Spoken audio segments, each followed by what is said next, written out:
I am Ferdinand Marcos, and I am the President of the Republic of the Philippines. I stand today on behalf of 110 million Filipinos. Next question, Clay Pardilla, PTV4. Magandang tanghali po, Yusek. Yusek, VP criticized the country's foreign policy and the administration's decision to allow foreign missiles in the Philippines. Ang sabi niya po, papapasukin mo ang missile ng foreign power sa bansa mo na alam mong kinaiinisan ng kalaban niya. Any comment po, Yusek? Salamat. Yes, the President said, we expect that from the Dutertes because they are pro-China. At ang Pangulo po ay pro-Philippines. Sapor na naman. Thank you, Clay. Sapor na naman ang mga dilis. Eden Suarez. Yes, good afternoon po. Bagaman merong mga pagbaba sa presyo ng langis ngayon na nabanggit ng DOE, mataas man o mababa po yung langis ay mataas pa rin ang presyo ng mga bilihin. Ano po yung mga specific na hakbang o direktiba ni Pangulong Ferdinand Marcos Jr. para po mapigilan yung patuloy na mataas na presyo ng bilihin, hindi na lamang po yung pork ngayon, maging yung manok ay tumataas din po ang presyo. Noong nakaraang buwan po ay nagkaroon po ng report ang PSA na may mga goods na bumababa po ang presyo. Hindi lang po lahat ng mabibili sa merkado ay mahal. At tandaan po natin, pati po ang presyo ng bigas ay bumababa na rin. At may ginagawa po, ayon na rin po sa direktiba ng Pangulo.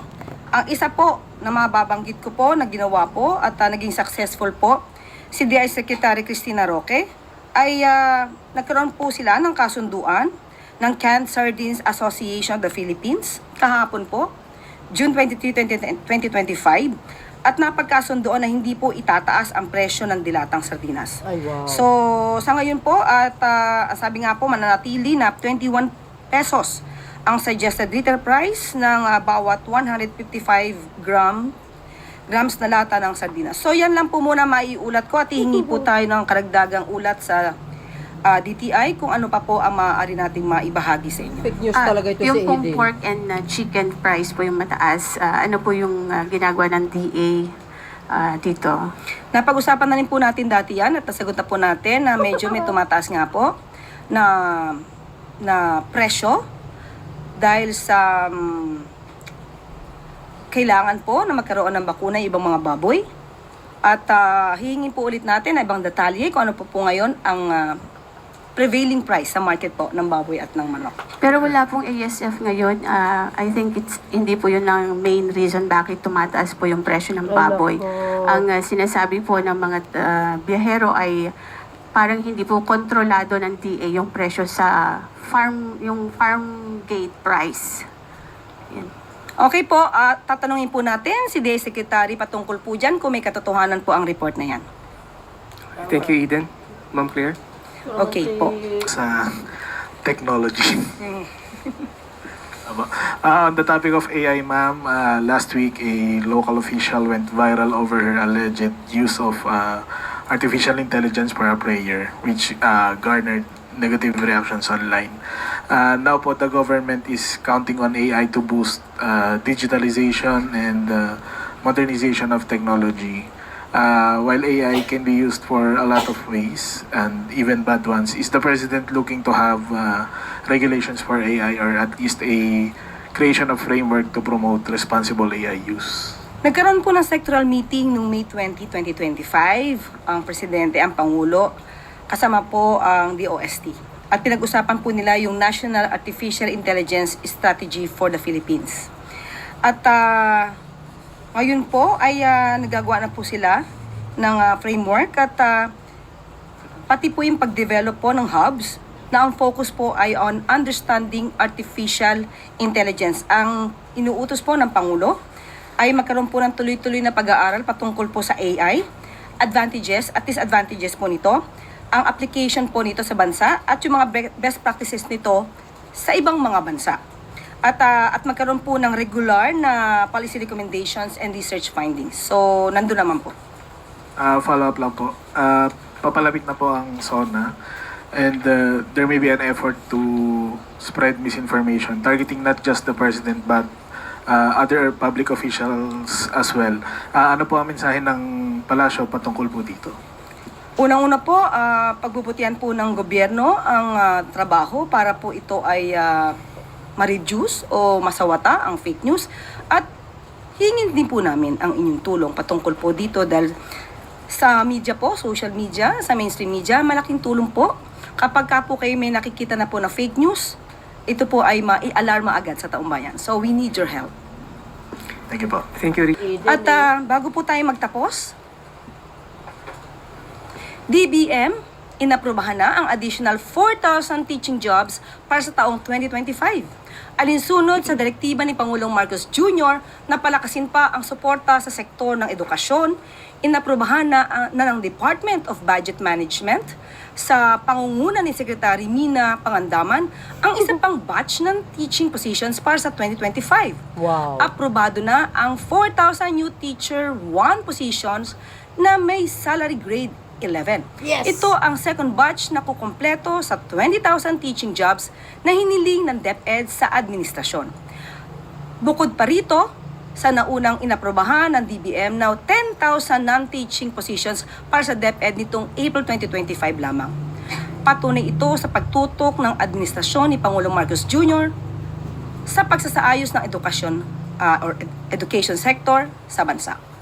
Dahil sa bagong Pilipinas, ang gusto ng presidente ay dekalidad na edukasyon para sa bawat estudyante.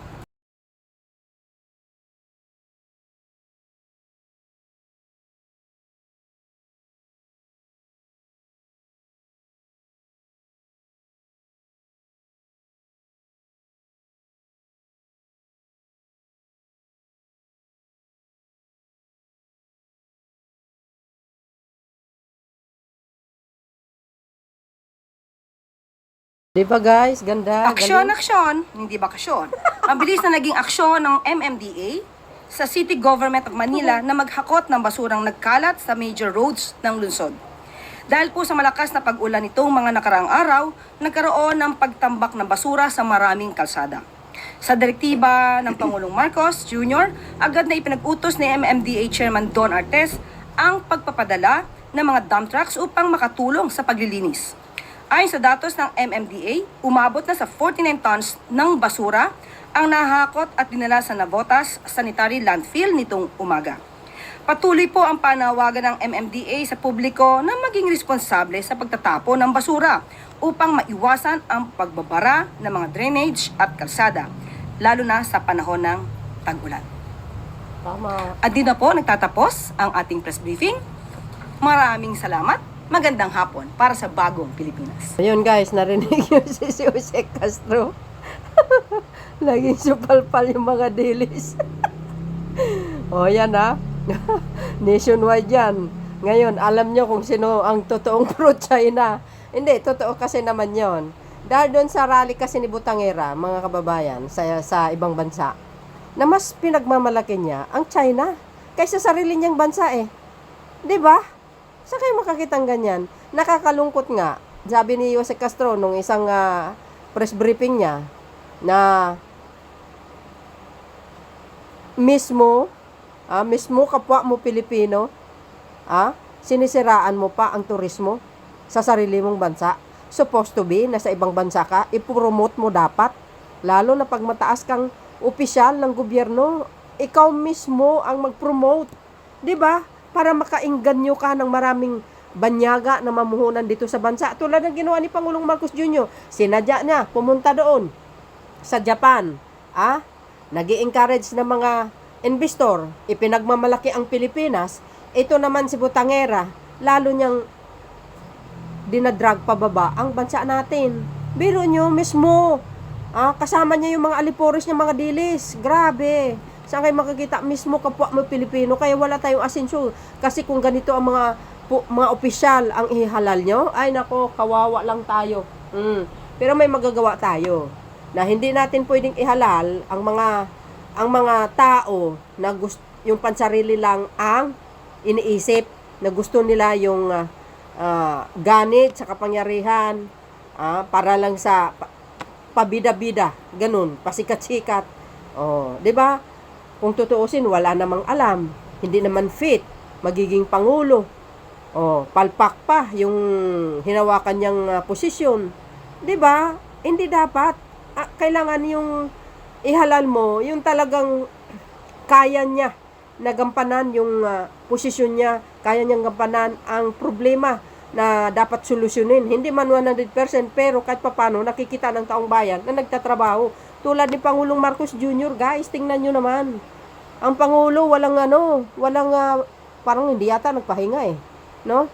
Sabi niya nga, doon sa interview niya, minsan naabutan na siya ng ilang oras, madaling araw, kailangan niya tapusin yung kanyang dapat tapusin. Ganun dapat ang leader. Eh yung iba wala eh, lakwat sa. 'Di ba? Action dapat, hindi yung bakasyon. Tama. Sabi ni Jose Castro. But anyway guys, ano po ang kapalagayan nyo? Oh, alam nyo na ngayon kung sinong pro-China. See you again on my next upload. Bye. Yan babus. God bless Philippines.